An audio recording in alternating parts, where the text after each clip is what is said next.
오늘 말씀은 빌립보서 2장 30절입니다. 빌립보서 2장 30절. 그가 그리스도의 일을 위하여 죽기에 이르러도 자기 목숨을 돌보지 아니한 것은 나를 섬기는 너희의 일에 부족함을 채우려 함이니라. 공감은 사람에게 힘을 주고 격려를 줍니다. 공감을 받은 사람은 내 형편을 이해하는구나, 내 마음을 헤아리는구나, 감사하네 하며 큰 위로를 받습니다. 그 공감으로 위로를 받아 다시 일어날 힘, 다시 시작할 힘을 얻습니다. 특별히 하나님의 공감, 예수 그리스도의 공감을 경험한 사람은 삶의 모든 영역에서 살아갈 힘을 얻습니다. 이 사람은 삶의 이유가 분명합니다. 자신만의 특별한 기쁨과 충만함이 있습니다. 예수 그리스도는 모든 사람을 공감하실 수 있습니다. 그러나 사람은 모두가 공감의 사람이 되는 것은 아닙니다. 대부분 자기 세계에 머물러 있기 때문입니다. 자신의 관점으로 다른 사람을 바라봅니다. 자신의 성장 배경, 자신의 경험, 자신의 지식 등으로 자신의 세계를 구축해 놓았기 때문입니다. 이 장벽을 뛰어넘기가 쉽지 않습니다. 이것을 깨뜨리기 위해서는, 이것을 넘어서기 위해서는 특별한 상황과 환경이 필요합니다. 사람의 이성으로는 되지 않습니다. 삶으로 체험하는 것이 가장 확실합니다. 실패를 경험하든 다른 사람의 처지와 같은 상황에 직면하는 것입니다. 아마 어려움을 겪거나 실패를 경험하는 경우가 다른 사람을 공감하는 데 참으로 큰 도움을 줄 것입니다. 성공의 길을 걷는 사람, 지금까지 실패를 별로 해보지 않은 사람들, 별 어려움 없이 열심을 내는 사람들은요, 몇 마디만 나누어도 공감이 약한 것을 알 수 있습니다. 다른 사람이 힘겨워하는 상황에 그게 뭐 힘들어하면서 대수롭지 않게 한마디 툭 던져버립니다. 이미 판단하는 마음이 들어갔을 수 있습니다.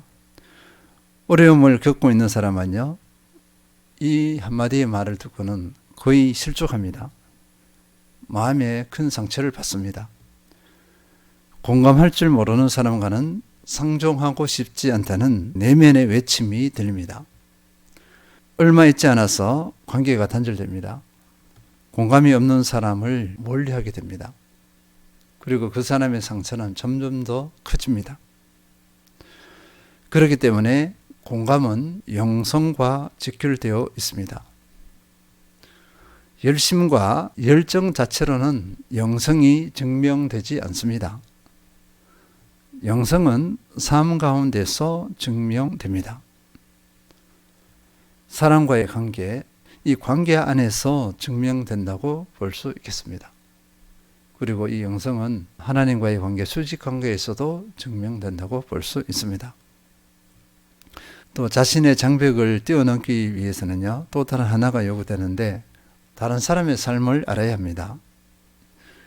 다른 사람의 삶을 모르는 상태에서 편견으로 판단하거나 편견으로 이렇게 축켜 세우는 경우가 많습니다. 나중에 알고 보니까 모두 근거 없는 편견에 불과했습니다. 얼마나 당황하겠습니까?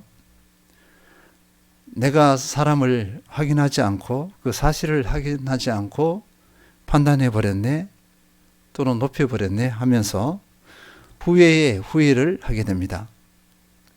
다른 사람의 삶을 알지 못하고 알지 않고 이렇게 성급하게 판단하는 이 습관은 또 다른 상황이 다가오면요, 또 반복해서 실수하는 경우가 많습니다. 그래서 사람에 대해서 이렇게 저렇게 할 것이 아니라 먼저 알고자 하는 마음을 가져야 됩니다. 그 태도를 가져야 돼요. 이렇게 지켜보고 그 사람을 판단하기 위한 지켜보는 것이 아니라 그 사람을 순수하게 알고자 하는 마음으로, 그리고 알아서 그 사람을 공감하고자 하는 마음으로 이렇게 알고자 하는 그 태도가 먼저입니다. 사도 바울은요, 사람들의 이런 심리, 이런 연약함을 알고 있습니다. 에바브로디도를 왜 소개하느냐 이거죠. 에바브로디도를 기쁨으로 맞이하고 또 존귀 여기라고 왜 그렇게 했습니까? 오늘 말씀에서 그 이유를 분명히 설명하고 있습니다. 결론은 뭐냐면요, 알라는 것입니다. 알고 바르게 대우해 주라 이것입니다. 빌립보서 2장 30절, 그가 그리스도 일을 위하여 죽기에 이르러도 자기 목숨을 돌보지 아니한 것은 나를 섬기는 너희의 일에 부족함을 채우려 함이니라. 죽기에 이르러도 자기 목숨을 돌보지 아니한 것. 에바브로디도가 이렇게 했다는 것입니다.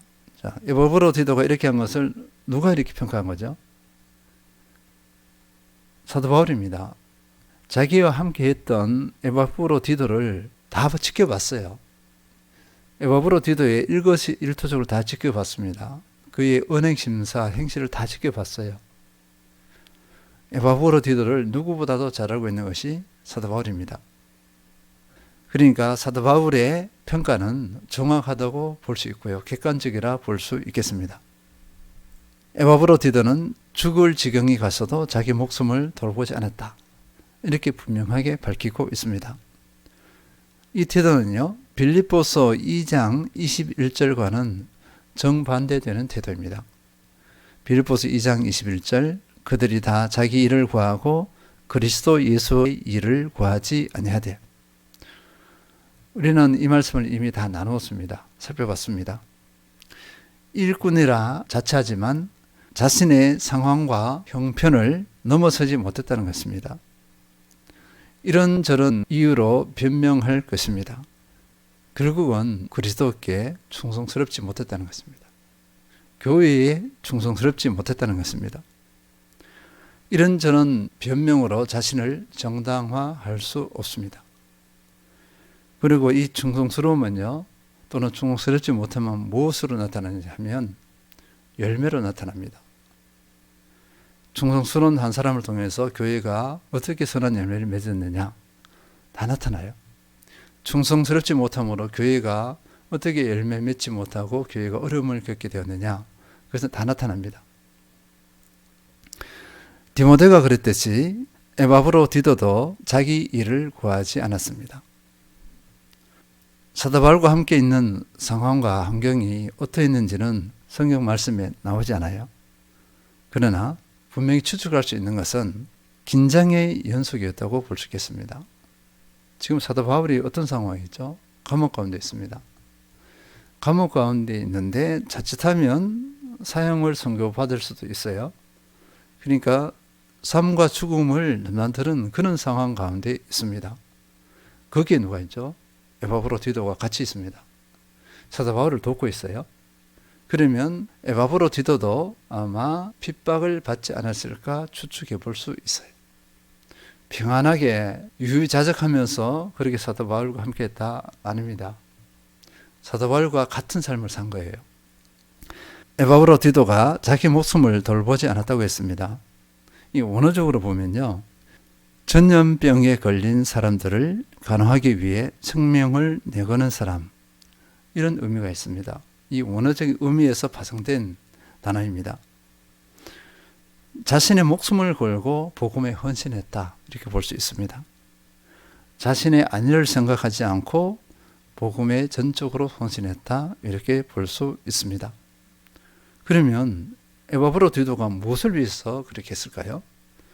오늘 말씀에 보니까요, 그리스도의 일을 위하여, 그리스도의 일을 위하여 이렇게 분명히 밝히고 있습니다. 우리가 확인해 볼 것은요, 그리스도의 일이 무엇인가 하는 것입니다. 복음을 전하는 일, 당연히 그리스도의 일입니다. 전면에 나서서 복음을 전하는 것일 수가 있습니다. 반대로 전면에 나서지 않지만 복음을 전하는 일꾼들을 돕는 일도 복음을 전하는 일입니다. 역할이 다를 뿐입니다.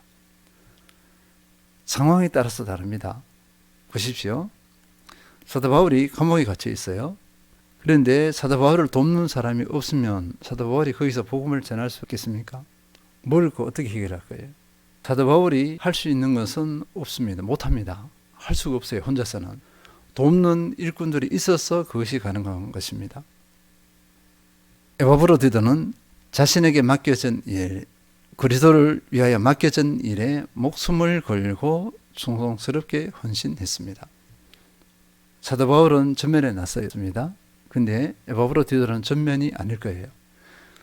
사도 바울의 뒤치다꺼리를 해야 되는 것일 수도 있습니다. 제가 부목사라 있을 때 이렇게 서포트하고 이렇게 수정하는 그런 역할을 많이 했습니다. 한때는 어느 때가 이게 뭐야, 내가 뭐 이러려고 목사 됐나 이렇게 하는 경우가 있었어요. 가만 보니까 그것도 목회의 일입니다. 복음과 분리된 게 아니에요. 그거 자체도. 우리는 자주 전면에 나서서 자기가 스포트라이트를 받을 때 그때 뭔가 하는 것 같고 이렇게 생각하는 경우가 많습니다. 절대 그러하지 않습니다. 그리고 사도 바울은 에바브로디도의 섬김과 헌신을 이렇게 표현했습니다. 나를 섬기는 너희의 일에 부족함을 채우려 함이니라. 그리스도의 일과 연결시켜서 이것을 해석하면 좋겠습니다. 빌립보 교회와 함께 있을 때 빌립보 교회는요, 사도 바울의 사역을 부족함 없이 잘 도왔습니다. 빌립보 교회가 이런 교회예요. 재정적인 필요가 있으면 재정적인 거, 사람이면 사람, 모든 서포트를 다 해요. 이 자체가 그리스도의 일입니다. 근데 지금 빌립보 교회와 사도 바울이 같이 있지 않아요? 사도 바울은 로마 감옥에 있습니다. 이 상황 가운데 있으니까 빌립보 교회는 사람을 보내는 거죠. 에바브로디도를 보내서 빌립보 교회가 같이 있을 때 섬겼던 것처럼 에바브로디도에게 그 역할을 맡긴 거예요. 그렇게 해서 에바브로디도가 파송을 받은 것입니다. 복음의 최전선에서 사도 바울과 함께 있으면서 사도 바울을 서포트하는 거예요. 에바브로디도는 빌립보 교회를 대신해서 섬긴다는 사명의식을 가지고 있습니다. 지금 사도 바울을 섬기는 것이 그리스도의 일임을 잘 알고 있습니다. 우리는 때로는요, 자신이 전면에 나서지 않으면 많은 갈등을 하는 경우가 많습니다. 나는 뭐지? 내 삶은 어디에 있어? 이것이 나의 부르심과 사명이라는 말인가? 하면서 갈등을 합니다. 이렇게 초라한 일을 위해 내가 부르심을 받았다는 거야? 이렇게 갈등을 하는 경우가 많습니다. 근데 이 갈등은 시작부터가 틀렸습니다. 왜일까요? 그리스도의 일을 오해한 것에서 인한 것입니다. 부르심의 사명은 뭔가 하려 할 것 같습니다. 지시하고 명령하는 것으로 착각하는 경우가 많습니다. 그렇지 않습니다. 이 부르심의 일은요, 초라합니다. 무시를 당합니다. 남들이 하지 않는 것을 해야 합니다.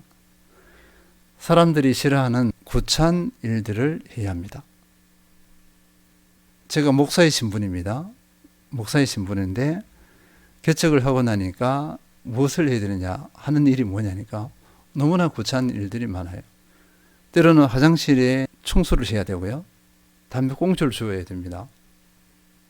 이러려고 내가 여기 개척했냐 이거예요. 이렇게 갈등할 수가 있어요. 그런데 그 일을 해야 합니다. 그게 그리스도를 위한 일입니다. 그리고 그것이 복음의 사명, 부르심의 사명입니다. 이런 일을 충성스럽게 할 수 있는가? 이것은 본인의 몫이에요. 본인이 어떻게 받아들이느냐에 따라서 결정이 납니다. 이것을 기쁨으로 할 수 있는 사람이 있어요. 갈등하지 않고 기쁨으로 그리스도의 이름을 확신하면서 기쁨으로 하는 사람이 있고 매 순간 갈등하는 사람이 있습니다. 많은 회중을 두고 앞에서 확 부르시고 외치고 회중은 아멘으로 응답하고 이것이 부르심의 사명이냐? 그것도 맞을 수도 있어요. 그러나 그것이 다가 아니라는 것입니다. 그래서 우리는 에바브로디도의 헌신, 그 태도의 도전을 받아야 할 것입니다. 제가 보기에는요, 에바브로디도가 어떻게 했다는 그 구체적으로 나와 있지 않아요. 근데 태도만 나와 있습니다. 태도만 나와 있는데 제가 보기에는 그 일들이 그이가 구차한 일들일 거예요. 육체를 써야 합니다. 머리가 아니라 몸을 써야 해요. 육체적으로 정신적으로 스트레스를 많이 받을 것입니다. 사람들이 존귀 여겼을까요? 무시했겠죠. 그럼에도 불구하고 에바브로디도는 충성했습니다. 우리는 이런 충성된 일꾼의 가치를 알아야 할 것입니다. 그리고 이런 충성된 일꾼의 헌신으로 교회가 건강하게 세워지고 교회가 새로워지는 것을 알아야 할 것입니다. 우리 교회에서 자꾸 분열이 일어나요. 분쟁이 일어나는 원인이 뭔지 아세요? 주도권 싸움이에요. 지시하고 명령하려고 합니다. 자기가 스포트라이트를 받으려고 해요. 모두 쏟는 것입니다. 그것은 진리가 아니에요. 어둠입니다. 어둠. 하늘에 썩지 않은 미랄이 있습니다. 요한복음 12장 24절 내가 진실로 진실로 너희에게 이르노니 하늘의 밀이 땅에 떨어져 죽지 아니하면 하늘 그대로 있고 죽으면 많은 열매를 맺느니라. 나는 아무 존재도 아닙니다. 그저 하늘의 밀이에요. 그런데 아무것도 아닌 존재인 내가 땅에 떨어져 죽으면 그 하늘 그대로 있지 않고 많은 열매를 맺습니다. 우리는 이 사실을 알아야 돼요. 내가 살아있으면 아무 열매도 맺을 수가 없습니다. 그 가치는 상실돼요. 그러나 내가 죽으면 수많은 열매를 맺습니다. 그런데 그 열매가 어떤 열매인지 몰라요. 우리가 상상할 수 없는 그런 열매가 맺을 수 있습니다. 내가 하는 것이 아니라 하나님께서 하세요. 그래서 나는 하늘에 썩어지는 미랄이 되어야 할 것입니다. 그리스도를 위한 부르심, 그리스도의 일을 위한 부르심에 온전히 응답하셔서 생명을 살리고 세우고 교회를 살리고 세우는 그 주인공 되시길 축원드립니다.